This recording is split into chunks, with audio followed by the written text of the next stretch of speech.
Hello மக்களே, எல்லோரும் எப்படி இருக்கீங்க? நல்லா இருக்கீங்களா? இன்றைக்கி என்ன சமையல் வீடியோனா, பட்டாணி குழம்பு. அதாவது குருமா கிடையாது, இது வந்து பட்டாணி குழம்பு. இது எப்படி வைக்கிறதுன்றதை பார்க்கலாம்.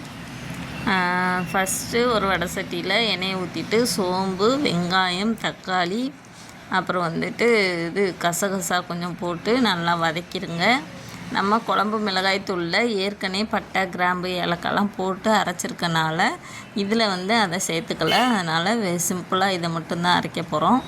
இது கூட கொஞ்சம் லாஸ்ட்டாக வந்து தேங்காய் சேர்த்து அதை வதக்கிட்டு தனியாக எடுத்து வச்சுருங்க. இப்போ குக்கரில் வந்து நம்ம ஊற வச்சுருக்க முதல் நாள் நைட்டே வந்து உங்களுக்கு தேவையான அளவு பட்டாணி எடுத்து ஊற வச்சுருங்க. அதை வந்து குக்கரில் வச்சு ஒரு 2 விசில் அல்லது 3 விசில் வேகிறதுக்கு தகுந்த மாதிரி விட்டு எடுத்துக்கோங்க. ரொம்ப குழைய விட்டுறக்கூடாது. நான் இப்போ காமிக்கிற பதத்துக்கு வெந்திருந்தால் போதும். நசுக்குனா நசுங்கணும், ஏன்னா திருப்பியும் குழம்பு வந்து வேகும். அதனால் வந்துட்டு இந்த அளவு வெந்தால் போதும். இப்போ வந்து கத்திரிக்காய், முருங்கைக்காய் நறுக்கி அதை அலசி இதோடு சேர்த்து ஆட் பண்ணிக்கோங்க. குழம்பு மிளகாய்த்தூள் நம்ம வீட்டில் அரைச்ச குழம்பு மிளகாய்த்தூள் உங்கள் காரத்துக்கு தகுந்த மாதிரி. எங்கள் வீட்டில் 4 பேர் இருக்கனால 3 ஸ்பூன் போட்டிருக்கேன். உங்களுக்கு எவ்வளோ வேணுமோ அவ்வளோ போட்டுக்கோங்க. காரத்துக்கு தகுந்த மாதிரி போட்டுட்டு இதை வந்து திருப்பியும் அடுப்பில் வச்சு கொதிக்க விடுங்க. உப்பு போட்டுருங்க. நம்ம பட்டாணி வேக போடும்போதே லைட்டாக உப்பு போட்டு வேக வச்சுருங்க.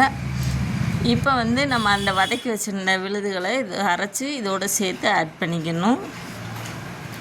ஆட் பண்ணிவிட்டு நல்லா கிண்டி விட்டுட்டு உப்பு பாருங்கள், குடிச்சு பாருங்கள் உப்பு எவ்வளோ இருக்குது, கரெக்டாக இருக்கான்னு பார்த்துட்டு அதுக்கப்புறம் நீங்கள் உப்பு பத்தலை அப்படின்னா உப்பு போட்டுக்கோங்க. இப்போ பாருங்கள் நல்லா குழம்பு கொதிக்குது. இதுக்கு வந்து ஒரு தாளிப்பு கொடுத்துடலாம். அதுக்கு வந்துட்டு வடை சட்டியில் எண்ணெயை ஊற்றி கடுகு, கருகுணந்தம், கடுகு, கருவேப்பிலை, வெங்காயம் இதெல்லாம் சேர்த்து நல்லா பொரிய விட்டோடனே அதையும் சேர்த்து வதக்கி இதில் சேர்த்து கொட்டிடுங்க. அவ்வளோதான், குழம்பு ரெடி ஆயிடுச்சு. டேஸ்டான பட்டாணி குழம்பு ரெடி.